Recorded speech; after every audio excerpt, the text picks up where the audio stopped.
Good morning and welcome to the Collaborative on Health and the Environment Alaska teleconference on coal's assault on human health with guest speaker Dr. Alan H. Lockwood. My name is Diana DeFazio, and on behalf of Alaska Community Action on Toxics, I'll be facilitating this morning's call. CHE Alaska is a regional partnership group of the National Collaborative on Health and the Environment, and CHE Alaska aims to advance knowledge and effective action to address growing concerns about the links between human health and environmental factors. You can find more information on the following websites: www.healthandenvironment.org and www.akaction.org. Our call will last 1 hour. Except for the speakers, all participants are muted during the presentations. And slides of Dr. Lockwood's presentation can be found by clicking on the title of today's call on our homepage at www.akaction.org. Before introducing Dr. Lockwood, I'd like to invite Heidi Zimmer, Environmental Health Coordinator for Alaska Community Action Toxics, to give a brief overview of coal in Alaska. Thank you, Diana. Hi, this is I'm up here in Alaska at the office of Alaska Community Action on Toxics. Can you hear me okay? Yes. Okay. So we've invited Dr. Alan Lockwood here to talk about the health problems associated with coal development through all its stages, from mining and transportation and storage through combustion and disposal of the post-combustion waste. And this is a very timely discussion for all Alaskans because our state contains half of the coal reserves in the U.S. Most of these are in the western Arctic, but there are also significant coal deposits in the interior, on the west side of Cook Inlet, and in the Matanuska Valley. Currently, there is only one operating coal mine in Alaska, which is near Healy. Half of Healy's coal is burned in 6 small coal power plants in the interior, and the rest goes by railroad to Seward and is shipped to Asia. Seward residents are concerned about air quality and health problems associated with coal dust emissions at the loading facility there. The coal is transported in open-top train cars that pass from Healy down through Wasilla and Anchorage, so residents in these communities are also exposed to coal dust along the way. Coal companies are also proposing development of several more controversial mines: the Chewitna mine on the west side of Cook Inlet and the Wishbone Hill in the Matanuska Valley. In addition, the Mental Health Trust recently sold in Chickaloon. Residents in these areas have voiced serious concerns about adverse effects these developments will likely have on community health, including damage from blasting, coal dust, harm to salmon habitat, and drinking water contamination. If all of this coal development actually happens, South Central Alaska may become the Appalachia of the North. The coal would not heat Alaska homes, but would be exported to power plants in Asia, and the toxic emissions from the burning coal blow back across the North Pacific to contaminate Alaskan fish and Alaskan people with mercury and other pollutants. Much of what Dr. Lockwood will talk about this morning is research from other communities in other countries, but the strip mines proposed for Alaska, if developed, would have very similar issues with coal blasting and water pollution. With that in mind, I'll turn it back to Diana to introduce our speaker for the morning. Thank you, Heidi. Today we are pleased to be joined by Dr. Alan H. Lockwood, who will discuss the growing body of medical evidence linking coal development to human health risks. And Dr. Lockwood is an emeritus professor of neurology at the University at Buffalo. A graduate of Cornell University and Cornell University Medical College, Dr. Lockwood is board certified in neurology, a member of the American Neurological Association, and a fellow of the American Academy of Neurology. He is the author of approximately 220 publications on diverse scientific topics ranging from hepatic encephalopathy to environmental toxicants.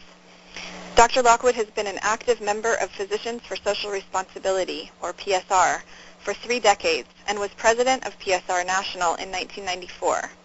Currently, he is a member of the board and co-chair of the Environment and Health Committee of PSR. Dr. Lockwood is the principal author of the PSR report titled Coal's Assault on Human Health, and the MIT Press will publish a book-length version of this report later this year.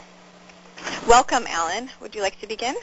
Yes, good morning, everyone. And again, thank you for the opportunity to be with you. And greetings from my colleagues at Physicians for Social Responsibility, where you can also find some additional information at our website, www.psr.org.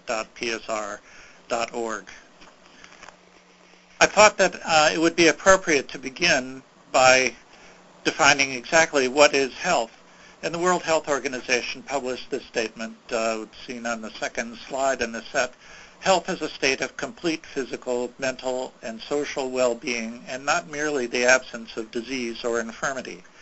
So if one is upset or distressed or feeling mental stress, or their social well-being is compromised by some activity that's going on in the environment, this is interfering with their health just as surely as if they had pneumonia or cancer.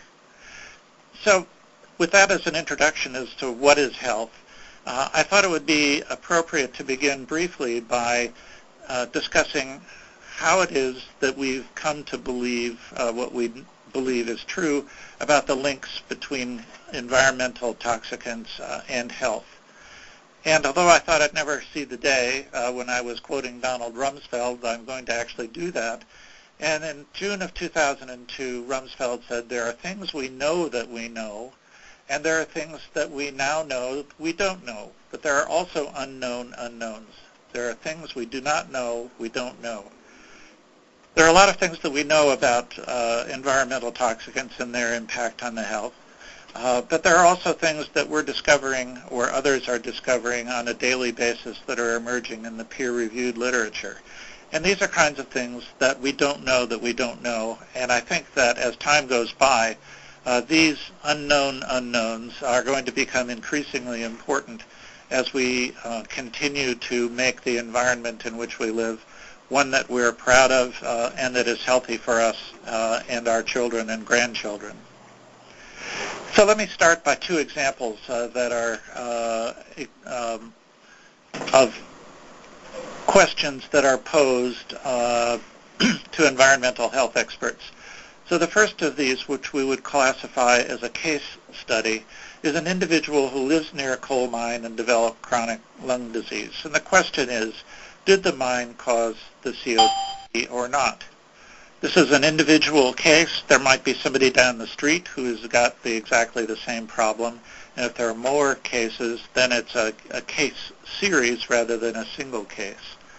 Now, I'd like to contrast that with beginning with a hypothesis that does ask the question, does living near a coal mine affect health? And I'll exemplify this kind of a question with a study that was published a short time ago by Hendricks and Ahern in a study of a cohort of individuals who live in West Virginia. So the first example, the case study, does not allow one to test a hypothesis. It can generate a hypothesis, but it is not possible to determine with any kind of certainty as to whether or not there is a cause and effect relationship that exists. In the second example, this cohort study is designed specifically to test the hypothesis and winds up with conclusions that are based on the study that can be tested using methodology. So in the hierarchy of evidence that is present in medicine and epidemiology, you would find the randomized controlled clinical trial, the RCT. This is the gold standard. The only thing that's better than that is a collection of these randomized studies that can be analyzed as a group, and that's what a meta-analysis consists of. So in establishing or starting an RCT, the first task is to establish an outcome measure. Then define the participants eligible to be in the study and enroll those or invite those who are eligible for enrollment to enter the investigation. Then a crucial part of this is a random assignment to a treatment or an exposure with protection of the randomization process and protection of the evaluation of the outcome by someone who is blinded as to which treatment or exposure group the individual is placed. And at the end of the day, after all of the studies are complete, then the statisticians who helped in the design of the study step in, apply their statistical tests, and it's possible to reach a conclusion as to whether or not the hypothesis that you have generated is likely to be true or not. So to go back again and start, the case report or a case series are clinical observations. They can be used to test a hypothesis, but they can't test the hypothesis. The case control studies or cohort studies are designed specifically to test hypotheses, but fall short of the standard of evidence that's ordinarily present in a randomized clinical trial. So cohort studies typically use retrospectively collected data, or in best case, prospective investigations of individuals who are enrolled at some time zero and then followed for a period of time to determine whether or not they achieved the outcome of the study. For example, do they develop asthma? Do they develop chronic lung disease? Do they have cancer or a stroke? And then to associate that with exposure data that are collected at the same time. And this is the form that many of the large epidemiological studies take. So why not do a randomized clinical trial for all of these hypotheses? Well, it may not be feasible or it may not be ethical to do it. For example, in an extreme case, you might have the hypothesis that jumping out of an airplane with a parachute is more protective of health and prevents death than jumping out of an airplane without a parachute. Now, it wouldn't be ethical to conduct a trial like that because we know about gravity and we know what the outcome is likely to be. So that's an extreme example, but there are others that occur. You can't randomize someone to inhalation of coal dust or cigarette smoke on a long run. So it would not be ethical to do that, and in many cases, it might not be practical because these randomized clinical studies are extraordinarily expensive. They take a long time to do, and it may delay the results of the study when other methods might be used. So alternatives to randomized clinical trials are commonly employed in epidemiological studies. So at the end of the day, when you've completed your cohort study, how do you know whether there is a cause and effect relationship between something, for example, like exposure to coal dust and the development of lung disease or asthma, cancer, or stroke, or any of the other outcomes that you might choose to evaluate in your study? And these information shown in this slide here, the major sources of evidence to support a cause and effect relationship come from the strength of the association. Is the relationship associated with a very high statistical significance? And if so, it becomes more plausible. Also, biological plausibility. I mean, practically everyone has smoked at least one cigarette in their life, and when you do that for the very first time, what happens? You cough. So there's a plausible explanation that smoking and inhaling cigarette smoke is not going to be good for your lungs. And the same is true for many other environmental toxicants. The time between exposure and the development of disease is also something that is of importance. Now, it's also important to know that some of these diseases or conditions that are associated with exposure to environmental toxicants may take years or even decades to develop, and I'll show you some examples of that in the form of black lung disease or coal workers' pneumoconiosis. Information like evidence for a dose-response curve bear consideration. For example, if you smoke 2 packs a day, are you more likely to develop lung cancer than if you smoke 1 pack of cigarettes a day, or an occasional smoker of a cigarette who may just have one after having a cocktail in a bar or something of that nature. So there are a variety of things that are used to weight the evidence and determine whether or not there appears to be a cause and effect relationship. So just to recap a bit, observational studies in the form of case control studies where you identify cases and match them with controls and typically do a retrospective analysis of the exposure are very important. And cohort studies, which are the most common and the more powerful form of epidemiological study, participants are identified on the basis of exposure. For example, someone who lives in a city where air pollution is very high versus living in a city where air pollution is very low. And then they're evaluated at the onset of the study to determine whether a disease like chronic lung disease or asthma is present. And then they're followed periodically to determine whether this disease emerges. So, for example, someone who does not have asthma at the beginning of the study may develop asthma during the course of the investigation, and then you evaluate the exposure relationships to those individuals. Now, these are very expensive, time-consuming, but they're much less dependent on observer bias, which is an important confounding factor in many studies, because bias is not necessarily something that an investigator or a study introduces on purpose, but it's something that occurs unconsciously and can't be controlled for very well. So you devise an experiment that takes care of the bias and protects the outcome from an erroneous result that's due to these kinds of factors. So to return to this study of Hendricks and Ahern, who asked whether there's a relationship between health indicators and residential proximity to coal mining, there's a study that was published in the prestigious journal of the American Public Health Association in 2008.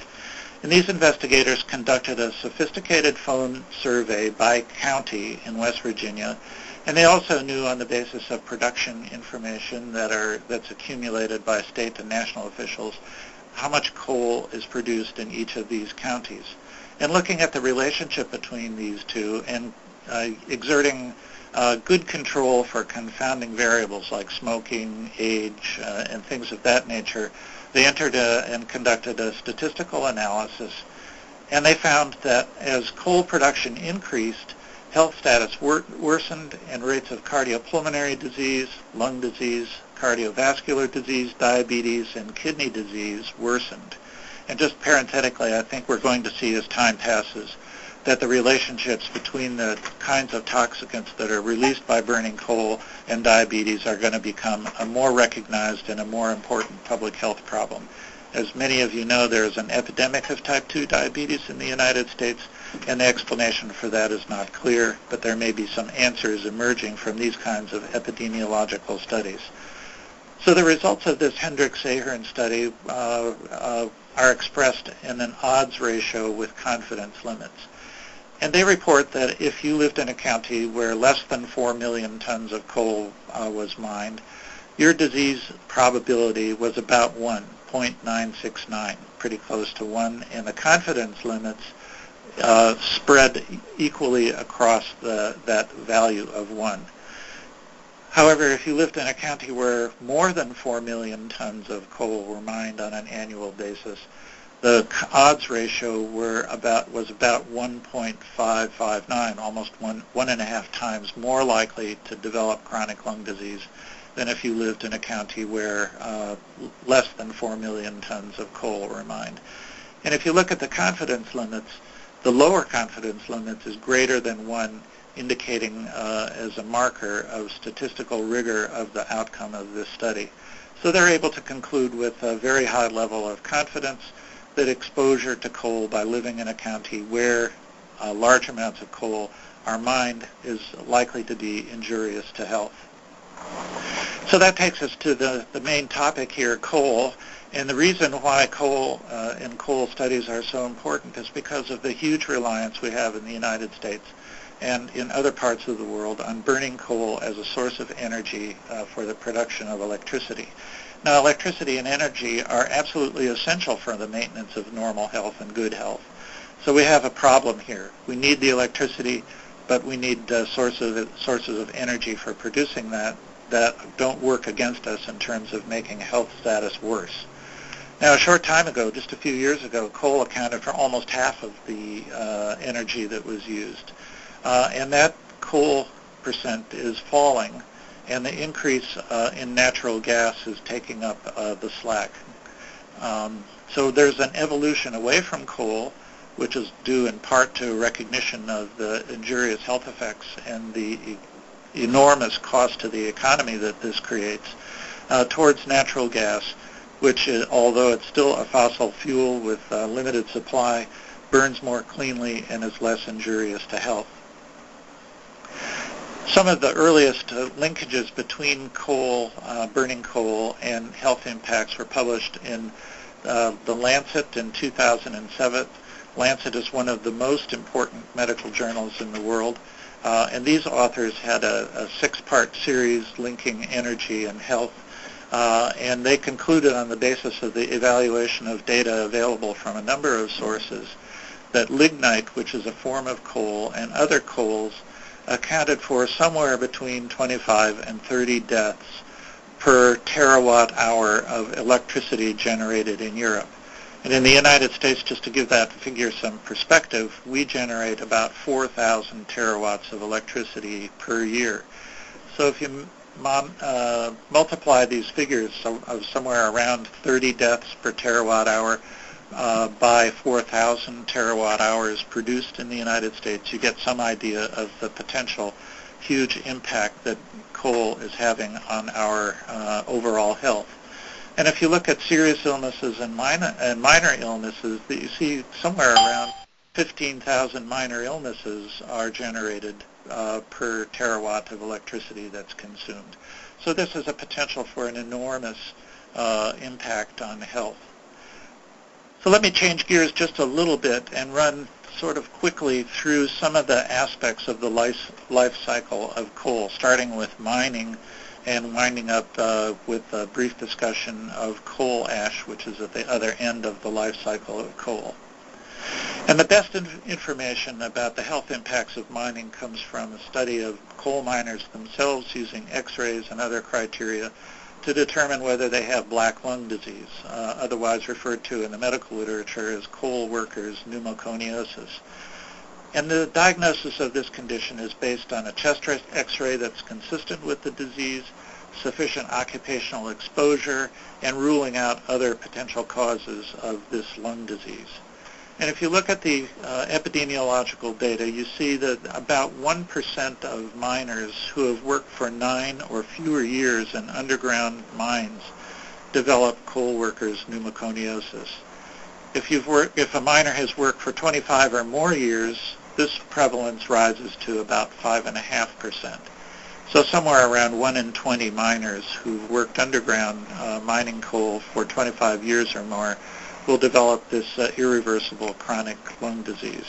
So there's some important things to take away from here. First of all, coal workers' pneumoconiosis or black lung disease is a terrible condition.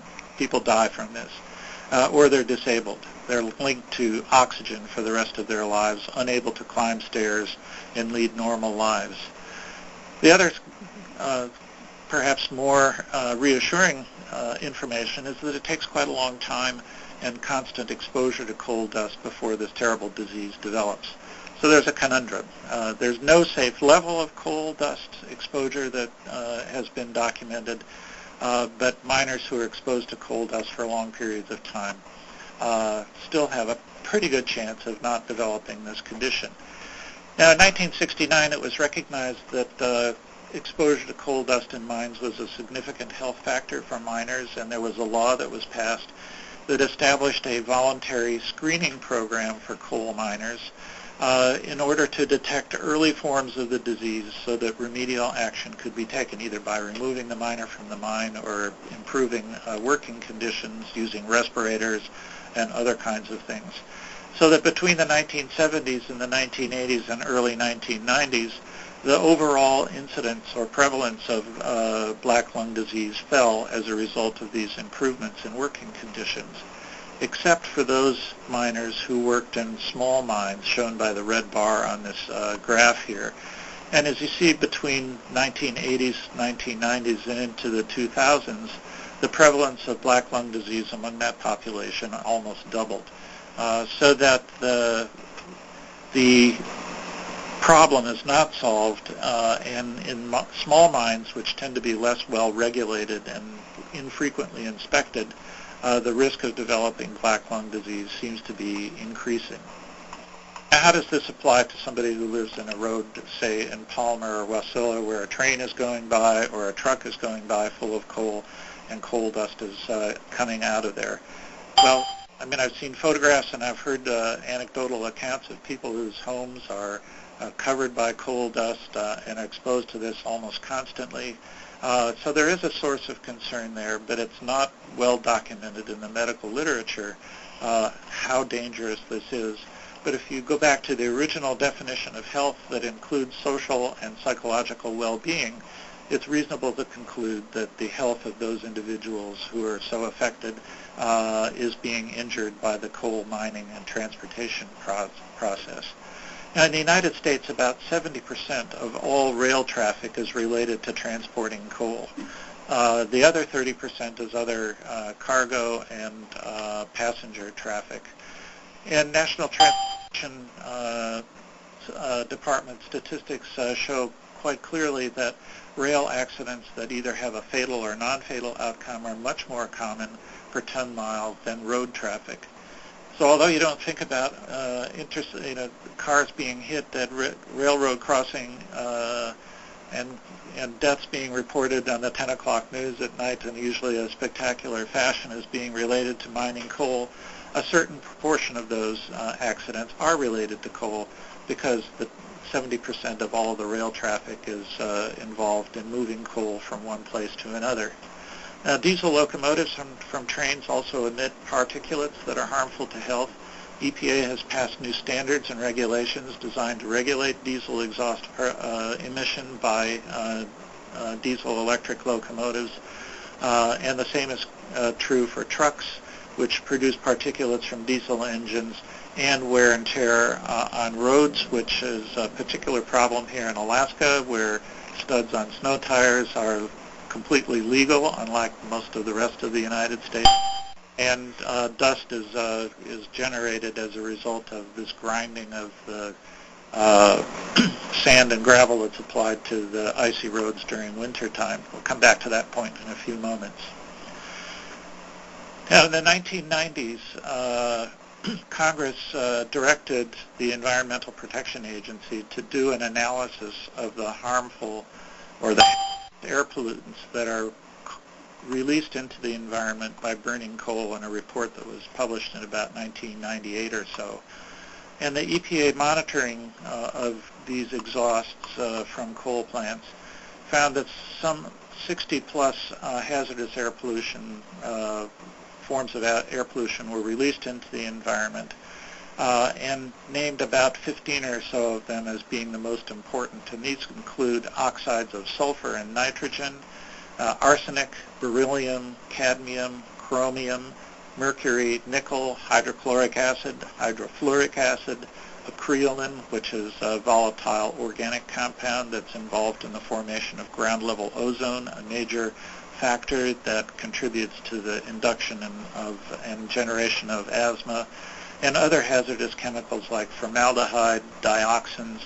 And there's also small amounts of uranium and thorium, which are both naturally occurring radioactive elements that are released when coal is burned.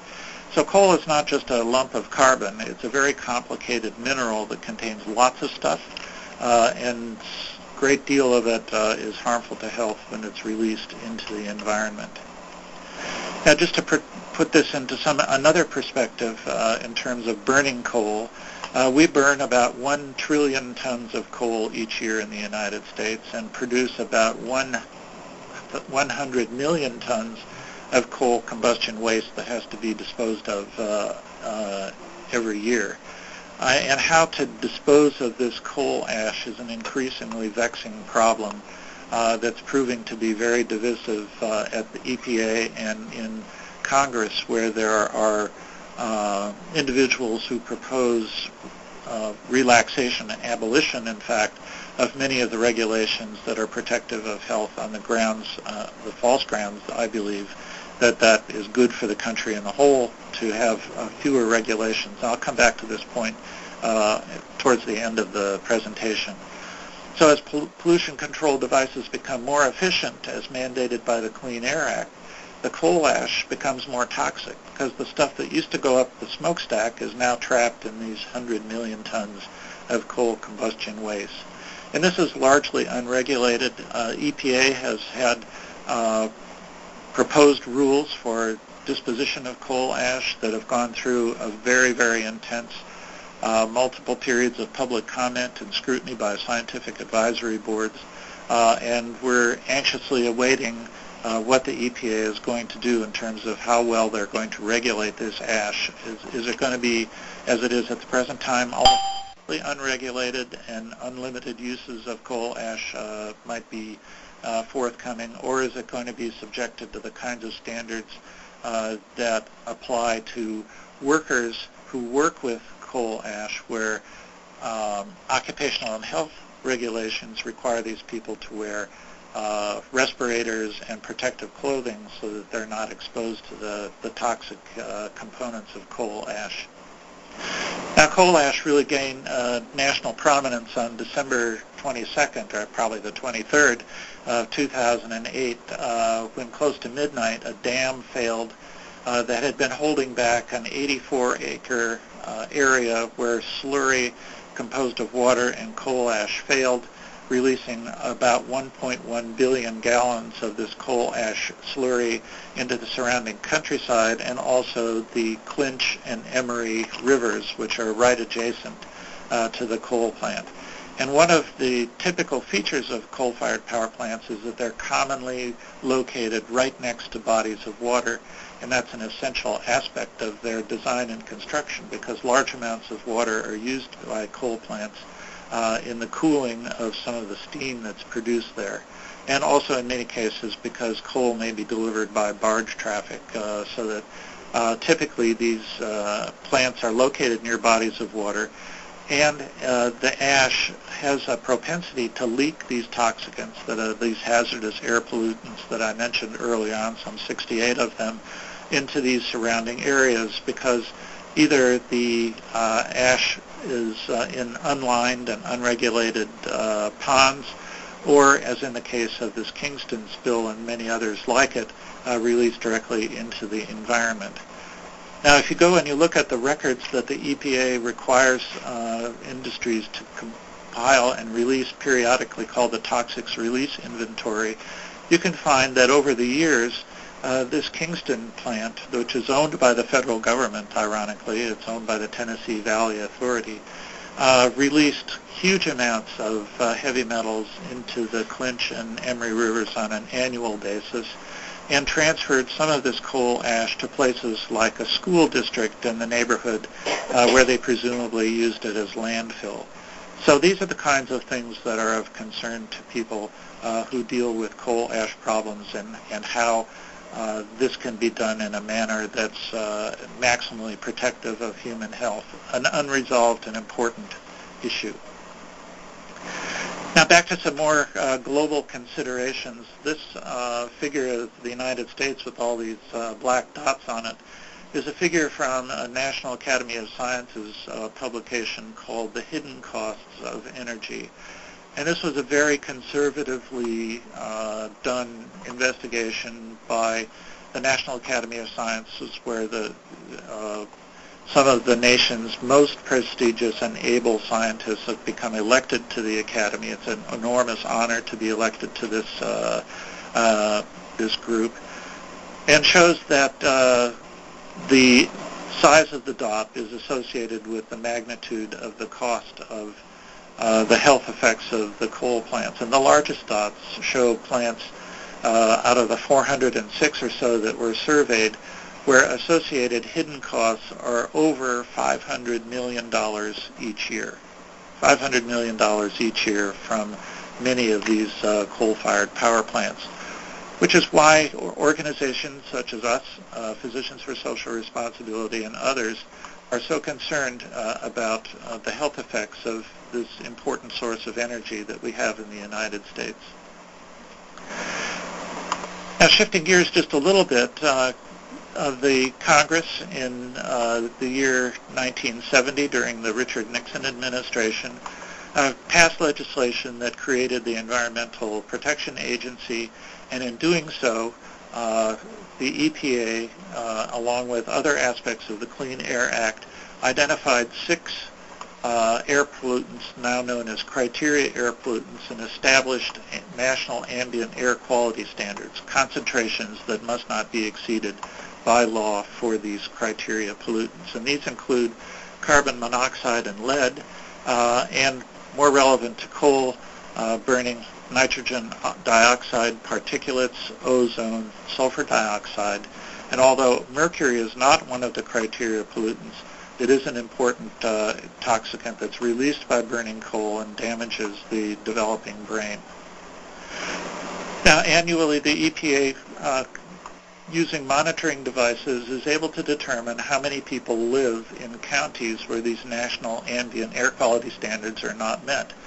And in the year 2007, the most recent year for which these data are available, about 126 million people lived in counties where air quality did not meet these federal standards. And for those of you who are familiar with battles surrounding ozone, you may remember that in the fall of last year, the EPA was about to release more new stringent requirements for ozone for the national ambient air quality standards, and at the last minute, President Obama deferred the release of that, angering many of us in the environmental health community. So that ozone and particulate matter exposure are leading causes for failure to meet ambient air quality standards, and they're also important determinants of health. Now, oxides of nitrogen are among the criteria pollutants, and they're important because in and of themselves they're noxious. If you inhale them, you know it. And they also combine with organic compounds that are present in the atmosphere in the presence of sunlight to produce ground-level smog and ozone. The leading sources of oxides of nitrogen are on-road vehicles, non-road equipment, and importantly, in third place and in fourth place, fossil fuel combustion, including burning coal.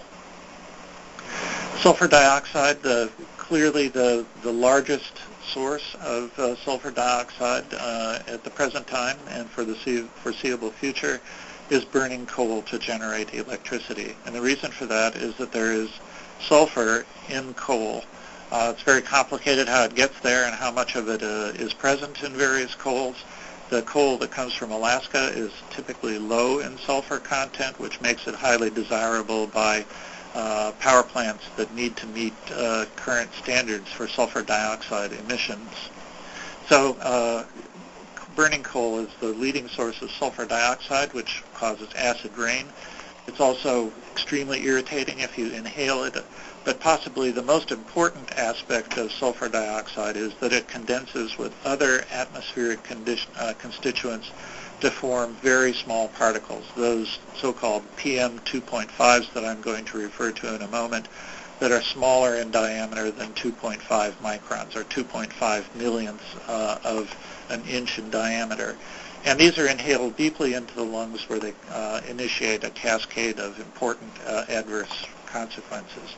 Small particles, leading sources are road dust, but in third and fourth place are industrial processes and generating electricity, important sources. And as time goes by, I would predict that these so-called PM 2.5s are going to be recognized as increasingly important in adverse health outcomes. And this is a map of the United States using satellite technology that was published in 2010, showing the concentration of particulate matter across most of the United States. The orbits of these satellites are not completely polar, so Alaska got cut out of the deal here, but it shows the very heavy weighting of particulate matter concentration in the air in the same areas where the National Academy of Sciences found the important health effects, and the same area where the most of the coal-fired power plants, particularly those that are very old and lack contemporary pollution control devices, are located.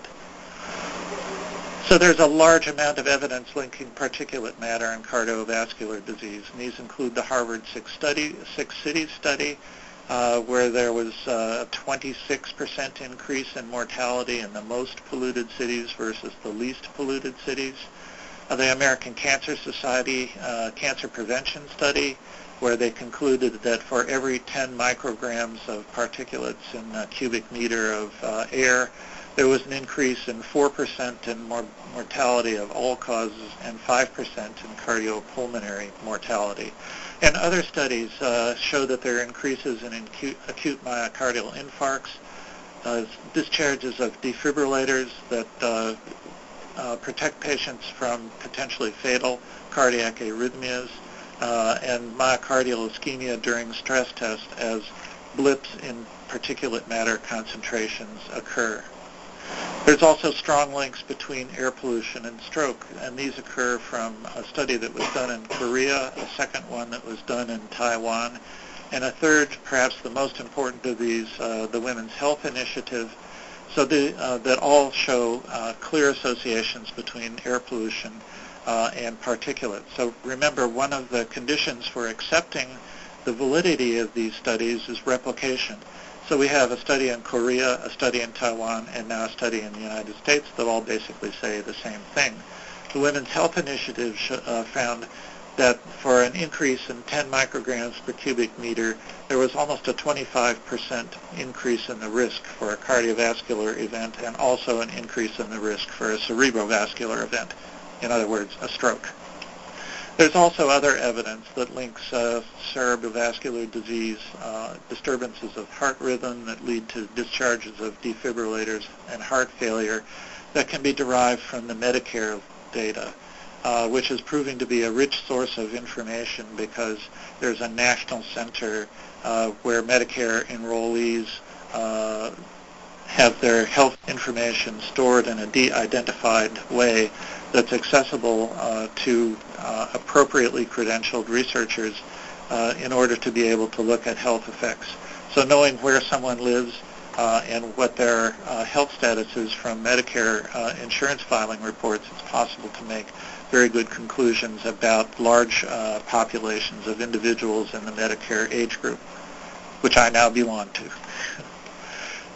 So that the data showed that air pollution, particularly that comes from burning coal, is a contributing factor to the 4 leading causes of death in the United States. And these are heart disease, which claims over 600,000 victims a year, malignant neoplasms, including lung cancer, which kill over 500,000 people per year, respiratory disease, which is now the 3rd leading cause of death among Americans, recently promoted from number 3 to number 3 from number 4, partly because of a reclassification of how these things are considered, and stroke, which is the 4th leading cause of death in the United States, claiming about 130,000 lives per year, something that I as a neurologist am particularly concerned about.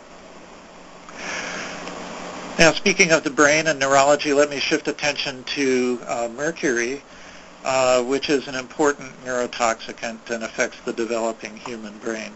Fossil fuel combustion is clearly the leading source of mercury emissions into the environment due to human activity in the entire world, as shown by these data that come from the United Nations Global Mercury Assessment that was published in 2008. Mercury exposure has an adverse effect on neuropsychological tests that measure intellect and child development at very low concentrations. And using conservative measures, the annual cost to this in terms of lost productivity is somewhere around $8 billion per year. And of this, about $1.3 billion can be attributed to the mercury that comes from coal-fired power plants. And in more recent studies, the EPA has concluded among the most highly exposed individuals, these are people who rely on fishing for the major source of protein in their diets, and the most highly exposed group of these people live in the southeastern portions of the United States. Mercury may reduce IQ of their children by 7 points, and in some cases between 7 and 11 points. And this has a definable impact on one's ability to become a productive member of society. So remember, every person whose brain is affected by mercury, who might have been in the top achieving group, the people that we rely on or will rely on to get us out of some of the messes that we've created for themselves, that takes a person out of that high capacity group and puts them down into the more average group, and it moves people from the average group and puts them into the legally defined category of being mentally retarded. And these are people who require a lot of services in order to have lives that are acceptable and are expensive to maintain. So one of the ways that we can prevent that is to clean up our act and get rid of the mercury that's in our environment. Now, the United Nations has maps that show the global mercury deposition that's shown here in this global projection. And clearly China and India, where they burn huge amounts of coal, even more than the trillion tons that we burn in the United States. And they have far fewer pollution control devices than we have, release the most mercury. But in the eastern United States, you can see this plume of mercury that begins in the same areas that we saw in the maps from the health effects from the National Academy of Sciences and the particulate maps that I showed you before. The mercury map looks very similar. And here's another computerized modeling study of a single release of mercury from Eastern Asia. And you can see that this mercury, some of this enters the upper atmosphere and travels for long distances before it comes to the ground. Now, other studies clearly show that most mercury comes to the ground fairly close to the source of emission, but not all of it does, and a good deal of this is released into the atmosphere, particularly if the smokestacks on the power plants are very high and inject the pollutants higher into the atmosphere, prevents the nearby settling of mercury and other toxicants. So there's things that happen as we were told at the beginning in the introduction, the coal that's being mined here in Alaska and being shipped to the Orient comes back to us in unwelcome fashion.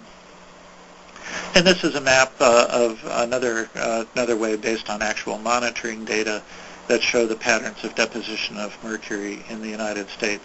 And a lot of this occurs in the southeastern portion of the United States. And I'm not responsible for Alaska not being pictured here, but if it was, it would be on the average of 5.2 micrograms per square meter, which for those of you who can see these slides in color is sort of in the green area.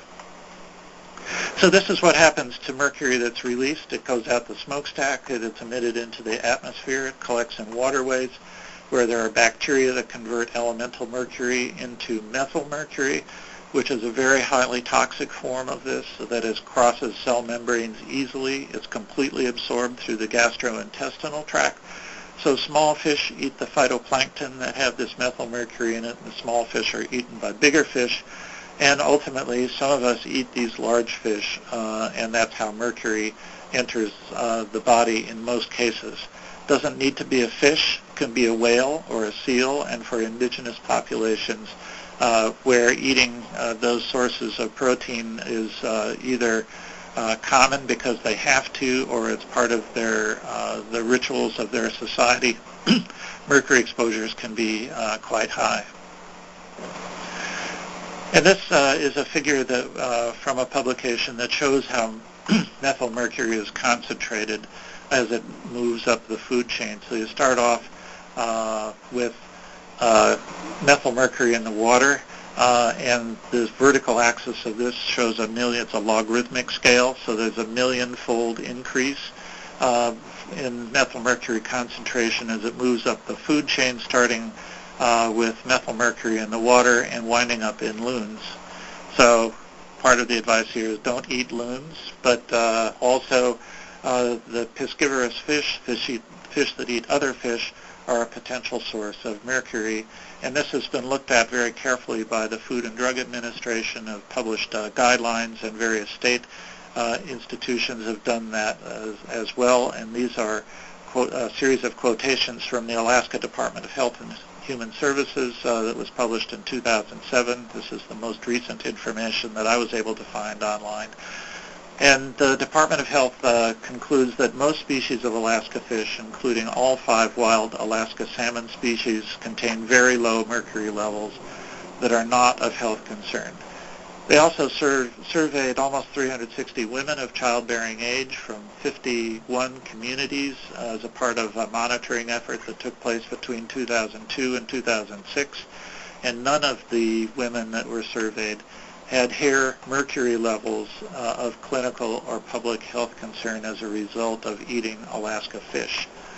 So they conclude that women who are or can become pregnant, nursing mothers, and children aged 12 years and under can and should continue unrestricted consumption of fish from Alaska waters that are low in mercury. cautionary note here, just the ones that are low in mercury. But this includes all 5 species of Alaska salmon, Pacific cod, walleye pollock, other species, small halibut. Now, when you look at a piece of halibut in the grocery store, you can't tell for sure how big it was, but those that are under 20 pounds and ling cod that are small, less than 30 inches, are also thought to be completely safe. The bigger ones, you eat at a reduced amount or avoid if at all possible. Now let me conclude just briefly by talking about the Clean Air Act. It was signed in 1970 during the Richard Nixon administration, amended in 1990 when the acid rain program began in the administration of George Herbert Walker Bush. But now in the current Republican administration is reviled by almost all Republicans down to a person. And under the EPA, acid rain in 1990 amendments gave the EPA the authority to regulate point and mobile sources, and these include power plants. Let me skip this one here and go to this slide that shows the reductions in oxides of sulfur and nitrogen that have taken place over the last 15 years or so that are a direct consequence of the regulations that are imposed by the Clean Air Act. So the good news is, although there are bad things that are being emitted by power plants in the United States, the overall trend is towards improvement, and if this doesn't get interrupted, we'll continue to improve, and we'll have benefits to health for everyone.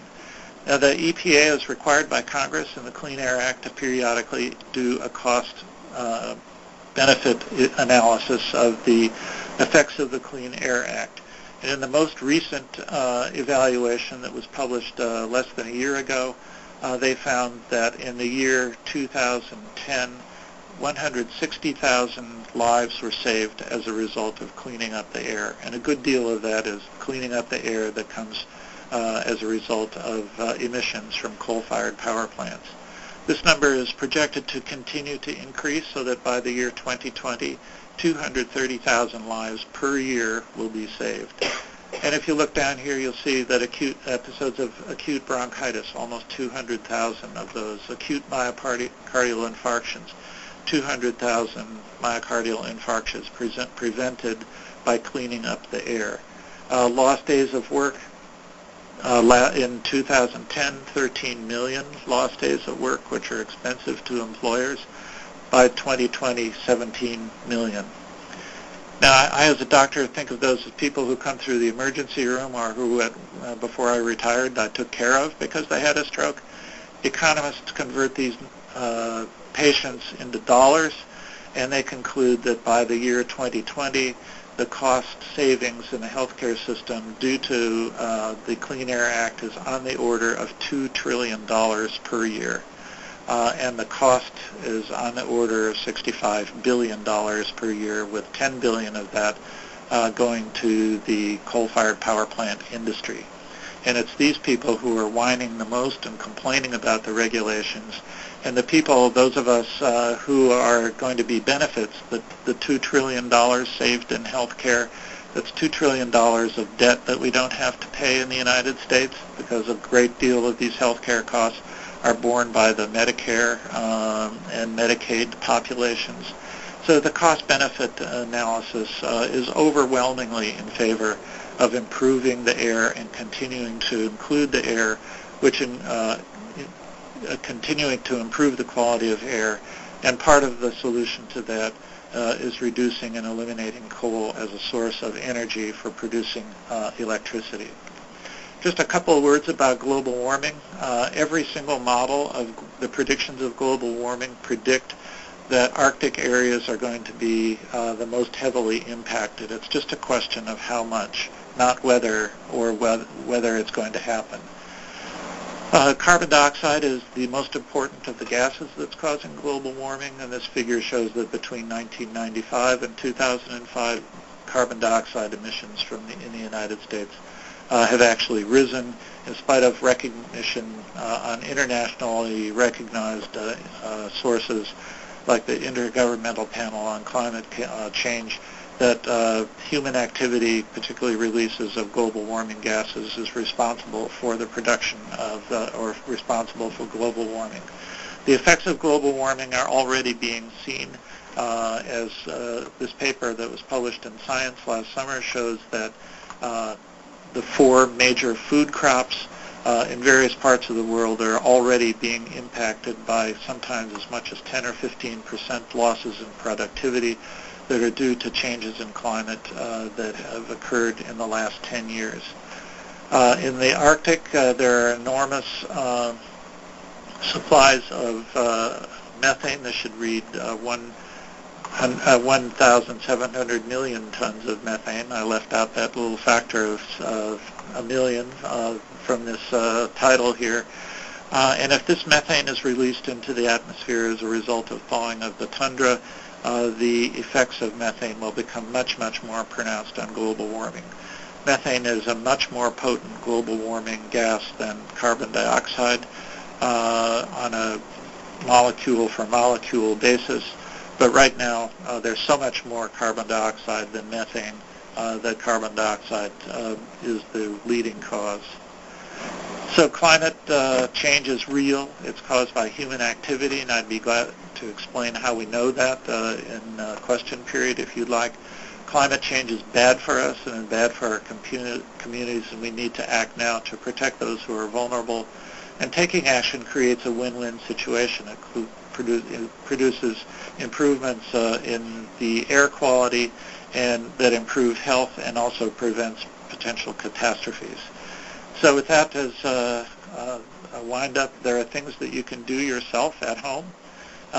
This is a photograph of our home in Buffalo, New York, where we have a 4,400-watt photovoltaic array.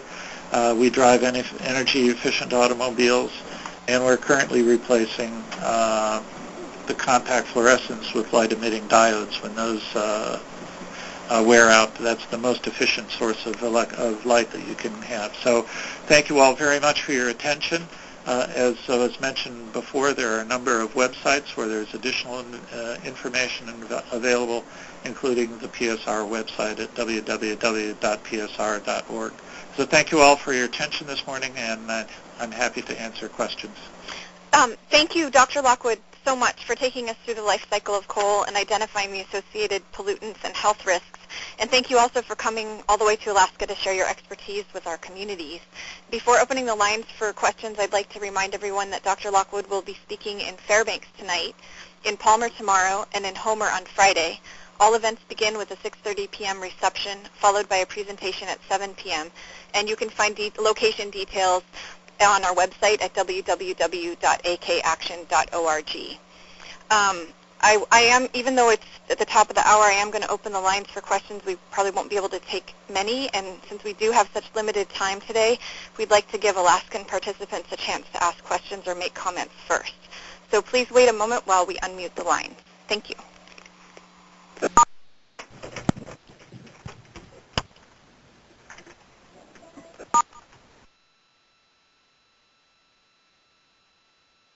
If you would like to ask a question or make a comment, please press *6 on your telephone to unmute your line, and please state your name and affiliation.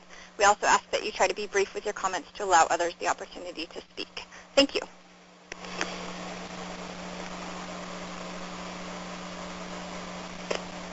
Does anyone out there have a question? *6 on your telephone to unmute your line. Hello? Hello. Yes, Dr. Lockwood, this is Bruce Watsman with the National Mining Association in Washington, D.C. Thanks first for your presentation. It was very interesting, and I'm sure we could talk for hours about the subjects you've addressed. But I just want to touch upon two, and then, if others don't have questions, I'll go on. Please, if you could just ask one question, because we are at the top of our hour, and we really do want to give Alaskan participants an opportunity as well. Sure. So you could limit it to one. Thank you. Sure. Let me start at the beginning with Dr. Lockwood's reference to the Hendricks studies.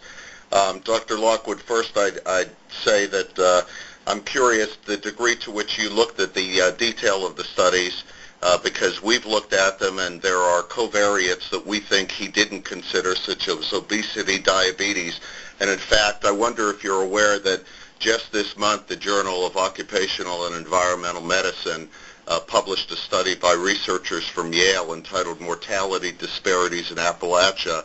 They looked at all the variables, and what they concluded is that coal mining is not an independent risk factor for increased mortality in Appalachia. So I think that the entirety of the debate needs to be discussed and not focusing on one particular group of studies. Well, let me respond by saying that the Hendricks study was published in one of the most prestigious public health journals, the American Journal of Public Health.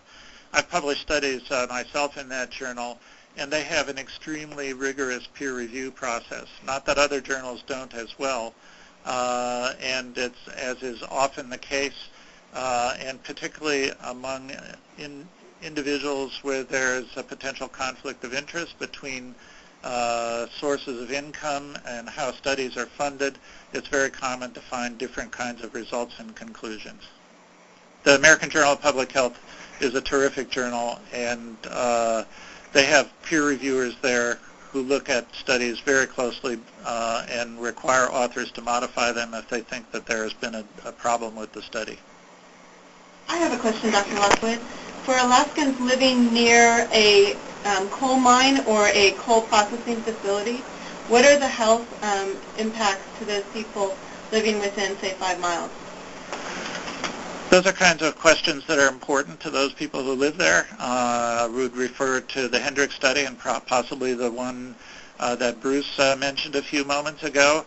I would go back to the second slide that I showed, which defined health as not just the absence of a defined disease, but an overall sense of social and psychological well-being.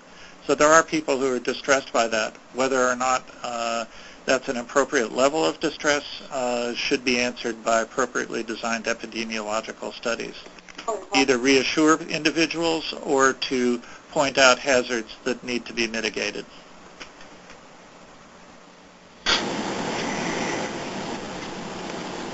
Thank you. I think we are about out of time. I'd like to remind you that this call recording will be available. Hello.